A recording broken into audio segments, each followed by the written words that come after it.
All right, back on the Young Turks. You know what? Let's stay on foreign policy, and let's go to an interview about Chinese babies. What's up with Chinese babies, anyway? We're going to bring on Barbara Demick from the LA Times to discuss a story on Chinese baby adoption that is disconcerting, to say the least. Barbara, welcome to the Young Turks. Thanks very much. Thanks for coming on here. All right, now, we were led to believe that because of China's one-baby policy, that there was all these leftover girls there, and that they needed to be adopted, otherwise they were going to be in a lot of trouble. Now, we find out through your story that might not be exactly the case. What's happening instead? Well, what's happening is that there is, as you mentioned, a one-baby policy, and what I guess people heard was that, and it is true to some extent, that the Chinese prefer boys, and when they have baby girls, often those girls are abandoned, thrown away. And yes, this is true, but there's also a lot of cases, a disturbing number of cases, where local officials go in and take the girls away from the birth parents because they violated the rule of having too many babies, and actually forcibly take the babies and put them in orphanages for adoption. And, you've got to keep in mind that there's money here whenever a baby is adopted abroad. There's the adoptive parents have to pay, in addition to other fees, $3,000 in cash, crisp new $100 bills. And that, is a big incentive in rural China. So the Chinese know about the Benjamins. And so when you offer $3,000 per baby, it's going to create a tremendous incentive for some people to say, hey, you know what? We ran out of babies that were just left on our doorstep at the orphanage here. Well, let's just go grab some babies that weren't. That's right. And so how systemic is this? How widespread is it throughout China? I don't know. That's a kind of a cop-out answer. Because people don't report it, I interviewed 8 families whose babies were taken away from them by force. Do I believe there are others? Yes. Do I believe there's many others? Yes.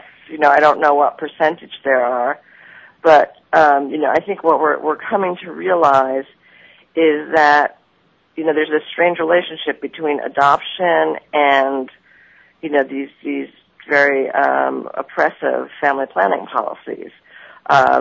People are not just, throwing their baby girls in the trash. They're giving them up under duress.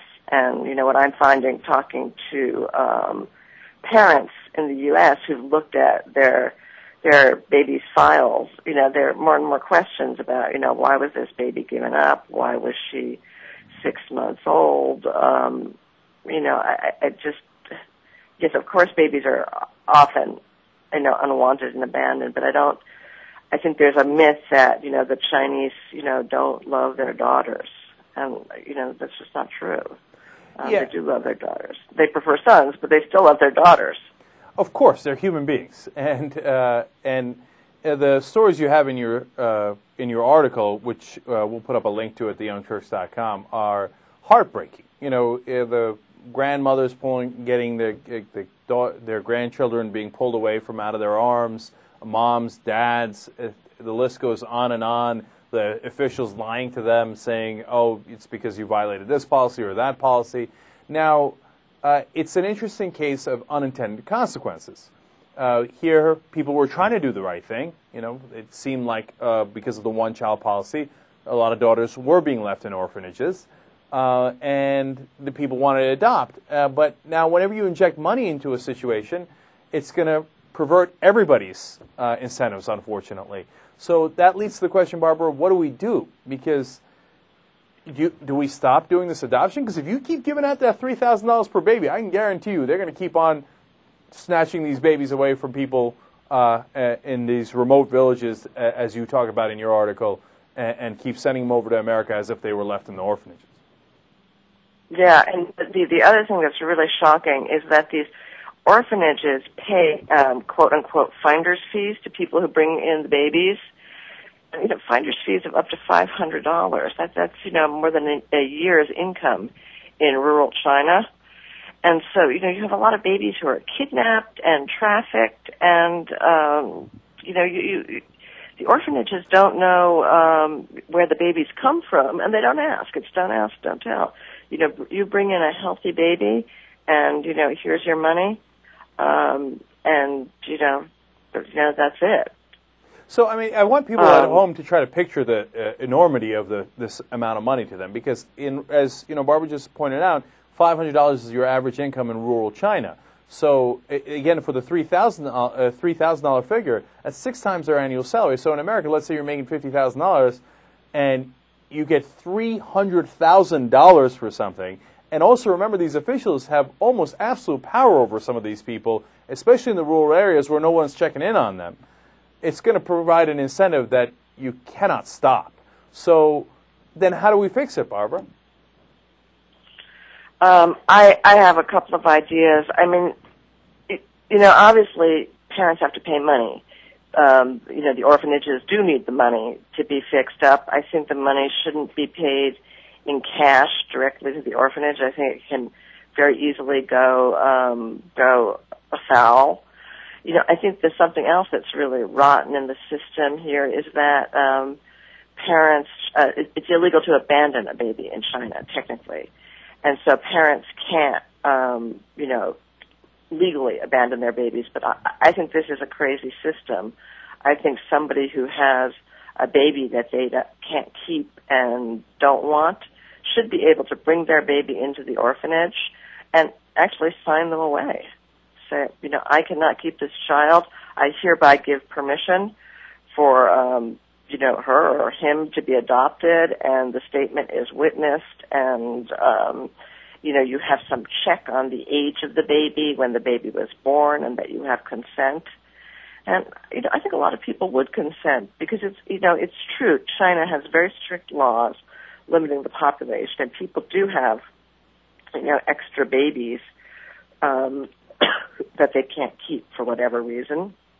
Yeah. But if you have a situation where you're not allowed to have more than one baby, and you're not allowed to abandon a baby, and there's this money in there, of course there's going to be trafficking. It's just a setup. It's not like the Chinese are, more corrupt than anybody else, but there's, what happens to the babies? Yeah, the problem, of course, is the one-child policy. As you said, what happens if you get pregnant again, and and especially if it's later on in your term, and you can't have the child technically, and you can't give it away. So what the hell are you supposed to do? And it allows corrupt officials a great avenue for saying, you violated the law, so I'm going to have to snatch your baby, right? So yeah, exactly. And as you explain in the article, a lot of times, even if you have to sign on it, they trick them into signing it or putting their thumbprint on it. So it's a hell of a thing. Last thing that's only tangentially related to this, but as you read the story, you can't help but think about it. Is there any possibility that China is going to do away with the one-child policy? I can't believe it's gone on this long. Well, they are easing the one-child policy. They've been talking about allowing second and third children in Shanghai, for example. And, there are places where it's been eased. For example, it's really not a one-child policy.